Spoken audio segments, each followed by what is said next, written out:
Okay, I'm back. I got cut off for a different reason than my iPad running out of power.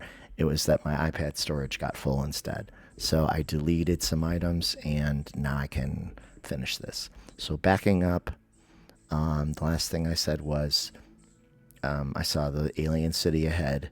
The shapes more and more organic. The buildings than ours, like beehives and cylinders with soft curves as opposed to rectangular hard skyscrapers. Someone, maybe a tour guide, then showed us how the civilization was seemingly powered by these beautiful dark blue crystals, which were embedded everywhere in the mountains. Maybe that's where the blue came from. They were shiny and smooth, and there were tons of them everywhere in the mountains, a seemingly endless power supply. And that's when I was maybe a little less sure that I was on Earth and wondered if it might be another planet similar to Earth. Let's see.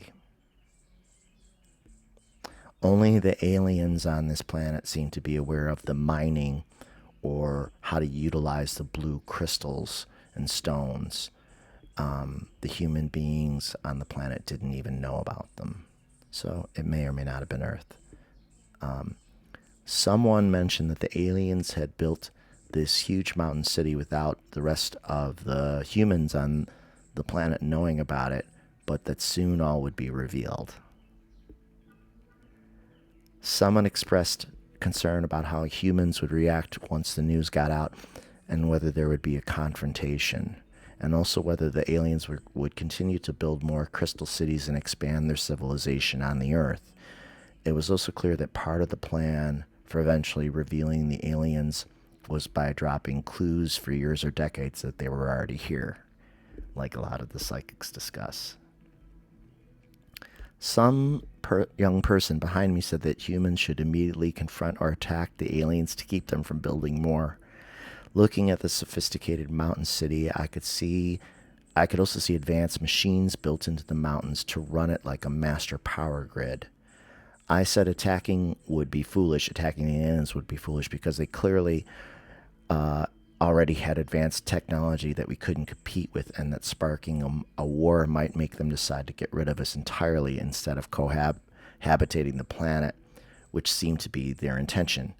I just knew that it would be dumb for humans to attack them, and humans would lose badly. I don't know why the group of people I was with were taken on this tour or allowed to see the city in the first place, but it was very impressive and unique. I wondered what the lives of the beings there were like, because so many of the thousands or millions of homes built into the mountains faced each other as we traveled through this valley that was like the Grand Canyon. Like, were they happy here? Was it a good life? It was beautiful in many ways that I don't remember seeing much trees or nature. It was mostly all rocks. Yeah. And then my mom wrote back, sounds enchanting. I feel like we will see it maybe into the next life. Let's see what. Okay, we're scrolling ahead here.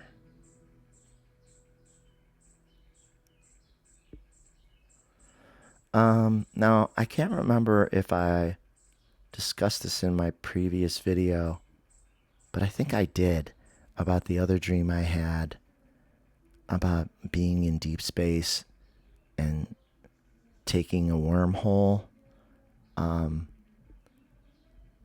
that was a wormhole that was powered by some kind of like sophisticated future machine. Like, you needed the future machine to help open the wormhole. And then I think maybe after, if I did post this already, I recall seeing a Sterling Psychic Medium video not long after that, in which he said, in fact, that portals that lead to other maybe dimensions or area places in the universe or the galaxy do need like a power source in order to be maintained or to be opened. So my dream may have actually been accurate, which is kind of crazy. But getting back to the dream about the canyon and the alien civilizations, it's interesting because Well, for two reasons. One being that when I had asked Kim Carey lately what type of communications I may be getting, she said she thought perhaps there was some kind of alien life that was trying to get in touch with me, based on trying to communicate, to find a new way to communicate with me in my third eye. Now, if that is really the case, that aliens are trying to reach me, it hasn't been successful in some greater way. Like, I'm not getting messages or anything like that. And all I can say is maybe they could have influenced this dream that I had. Because whatever this place was, very vivid, and the technology was futuristic. And seeing all the crystals being the power source reminded me of so many things, like things that the psychics say about the power of crystals, just generally. My own experiences playing around a little with crystals, they definitely have energy. And then think about a huge crystal, what kind of energy it could have. And I guess I believe, again, Sterling has claimed that crystals can store energy, so they can be almost like batteries. And then you may recall too, when I was reading a little bit of Dolores Cannon, who I've not read a lot of, but I was talking about some of the passages in her works where she was saying that maybe Atlantis was a civilization powered by crystals, and that people had learned to use the crystals for all kinds of things, including telepathy and even to levitate objects. And that maybe that was even how the pyramids were built, with the assistance of crystals and telepathic powers. I mean, now we're talking about some far out shit, right? But it's a mysterious universe, so who knows? So maybe that dream was a gift to me from aliens, or maybe my guides, or maybe who knows. But I definitely felt somewhere like, oh wow, this is and this is quite a place, and it would be a very interesting point in human history for an alien reveal. Can you imagine how much things would change overnight? People's focus would change overnight. I mean, it might actually alter our current trajectory, governmental, because people would realize that. Well, I don't know what people would realize. So people would react so differently from one another, but we certainly wouldn't maybe believe that humans were the end all and be all anymore. And so someone like 47, who is in some ways trying to become a god on Earth, he'll fail, would no longer be the most powerful being in our consciousness, because the aliens would would seem more powerful. And so, in a weird way, maybe humanity would get knocked down a peg, in a way that humanity needs to be humbled, in order to snap out of this spell that many people seem to be under right now. Um, I could go on about that, but I think I'll leave that there for the moment. And then let me bring out this other dream that was very, very, very, very exciting and joyful, super joyful. Let's see, where is it? Again, of course, I wrote to my mom about it.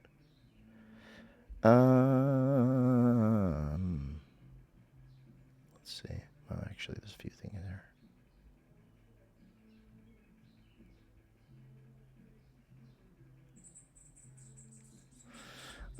Well, anyway, sorry, getting a little distracted in here. Oh, I'll remind you that, especially in my more recent book, Life is Magic, I discuss how I've been dreaming about the beginnings and endings of cycles for years, like decades, and how I see symbols from different religious and cultural belief systems about the ending of cycles. including like seeing the serpent, the spinning serpent in the sky, which I think is an Aztec idea, swallowing its own tail, and all of this to say that I think we are here witnessing the end of the Piscean era and the beginning of the age of Aquarius, and that the astrology is meaningful because Earth itself, it takes Earth 26,000 years to wobble its way through all of the 12 constellations. So we get about 2,000 years in each constellation of the zodiac. And so there is kind of like a cyclical nature to all of life on this planet that is about 2,000 years long. And that also ties into, biblical ideas. I'm confident Jesus was here, and Jesus was a prophet, or an ascended master, as some people like to say, that he was more purely of God. And there have been others, and there will be more probably. And that, yeah, like if you want high drama, then come at the beginning or the end of a cycle. And so, yeah, this is, I mean, it's one thing to say that it's dramatic, it's another thing to live through it. Because I don't need this much drama. And you probably don't either. In fact, I find a lot of the drama just fucking annoying and boring. I find a lot of the drama boring because what it takes away from is all of the beauty there is to be enjoyed in the world, and also the creative side of life that is really just sort of pushed aside in favor of this constant political drama. The political drama is drowning out all of the beauty of the world in a way, or it could be if you let it. And that's like on you and me individually, because for a few months there at the beginning of the year, I let it drown out all the other, my knowledge of all the other beauty. And I think I'm finally, and I find myself saying this a lot, that my cycles are very up and down personally. But I finally found myself like kind of like getting my bearings in this new environment and being able to enjoy and appreciate things that I love again, like making music or seeing like great art. I mean, I just saw the movie Mickey 17. It's a kind of dark, definitely bloody sci-fi movie, and I loved it. And I thought it was completely unique and totally creative. And you may or may not appreciate it because it is kind of like dark and dystopian, but it has a happy ending. And the acting in it is all really on point, and it's very relevant to the times we're in. Mark Ruffalo plays kind of a 47 like future dictator in a dystopian sci-fi world. Civilization that's actually trying to conquer an alien planet. And Robert Pattinson is ostensibly the hero of the story. And I just loved him in it. I thought it was great. And it was directed by, I think, a Korean director or Japanese. And I thought, thank God. Thank God the creative spark is still there. It's like no matter how hard the boring, bureaucratic knuckleheads try to squash the human spirit, it just won't go. It won't give it up. And that's where I want to be. That's where I want to be in my heart and in my head. So I'm getting there. Okay, not sure how I entirely got on that rant, but I'm trying to be helpful. Oh yeah, cycles beginning and ending. Yeah. Yeah, for sure. Now, who can say where one cycle exactly ends and where one cycle begins?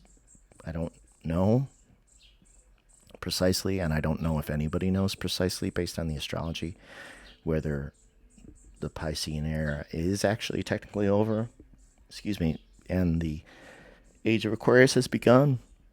But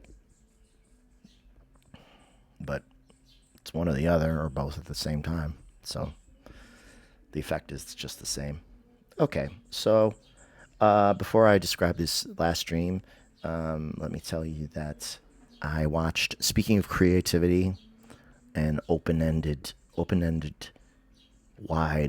creative, wide and free creativity. I watched part one of two of the Pee Wee Herman documentary, the Rubens documentary, and I loved it. I can't remember if it's on. I can't remember which service it's on, and I'm looking forward to watching the rest of it. And for my brother and I, watching the Pee Wee Herman movies and Pee Wee's Playhouse when we were kids was such a joy because it was somewhat subversive. It was really about being your own uniquely weird self and just letting it rip. And all of the performers that inspired me in my youth were like that. They were just total individualists. The band The Smiths and the singer Morrissey was just a huge inspiration. Now he's still around, but I kind of feel like he's lost his plot. Or the TV show The Kids in the Hall, Canadian television series, was like totally rebellious, completely off off the map, strange, but brilliant. And I've had the good fortune and opportunity to actually meet several different members of Kids in the Hall. And with my side promotion company, I actually booked Scott Thompson of Kids in the Hall to do a comedy appearance here in Buffalo about a month and a half ago. And it was fantastic. I mean, maybe 250 people came. I was the promoter and presenter of the event. Got to spend some time with him. The show was off the hinges. It was completely ballsy, completely no holds barred, and that is the kind of art that I just love. And I've tried to do that in my own way, in my own art, and I think I always had the sense that I would either be very, very successful with it or I would be very, very unsuccessful with it because it's sort of an all or nothing proposition with the way I make art. And definitely the books too. You either really get it or you don't want to get it. And I decided to roll the dice that way with my life. And like I said, no regrets. None. Some disappointments, but not in the art, just in the maybe in how far the art could reach. So, last dream, I watched the Pee Wee Herman thing, and hearing him talk about what he was trying to do with the show and with his life and with his art was again a jolt, an inspiration. And so I feel that triggered this dream that I'm about to describe. So here's the notes on that. To my mom. Last night was kind of incredible. I am dictating this, by the way. Oh yeah, I was driving.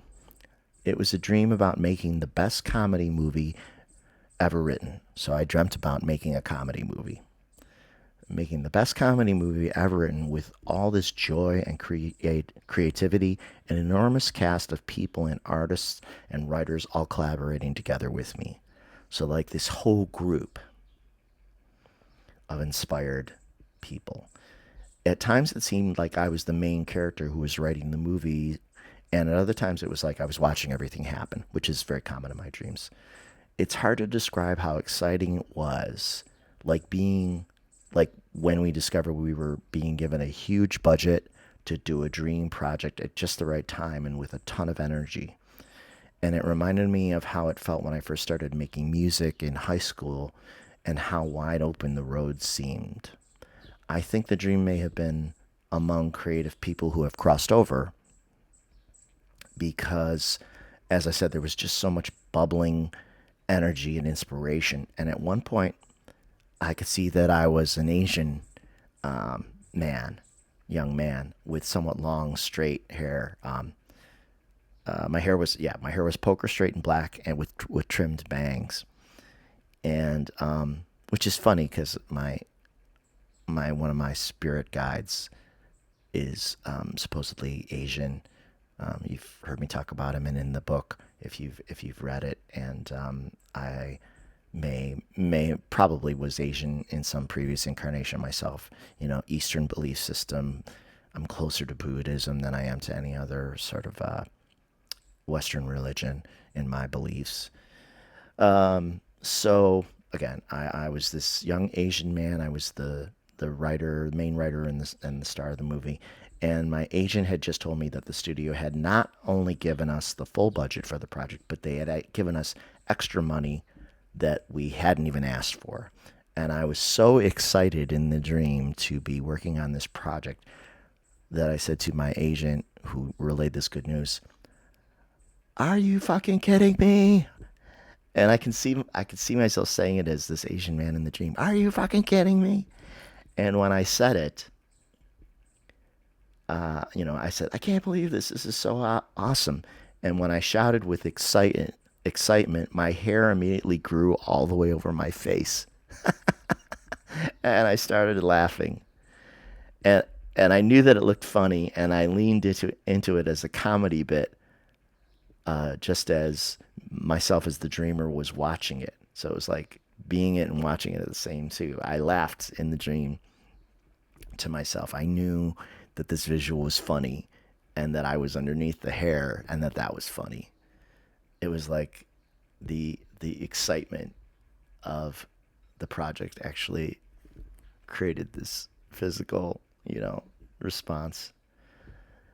And then I wrote, the making of the movie in the dream was a metaphor for life, that you could somehow write your life into existence from scratch as a comedy adventure. And my mom wrote back, quite a dream. I had to read it twice. I think about life a lot lately. I do think we write or plan our lives into existence. When I do my gratitudes at bedtime, I realize all the paths I've been given, but more so that I followed some of the best ones for this outcome. I missed maybe two, or I don't know what this means. I missed maybe two, but then I still learned lessons from them. So anyway. Oh, and then my mom said, I keep getting numbers a lot. Sunday I told Steve I had 111 miles. Steve is my brother, as you probably already know. Sunday I told Steve I had 111, 111 miles on my odometer. And I took a picture. Today I woke up at 3:33 and saw 555 on my iPad, and my receipt from the store was 7777 and more. Lol. So,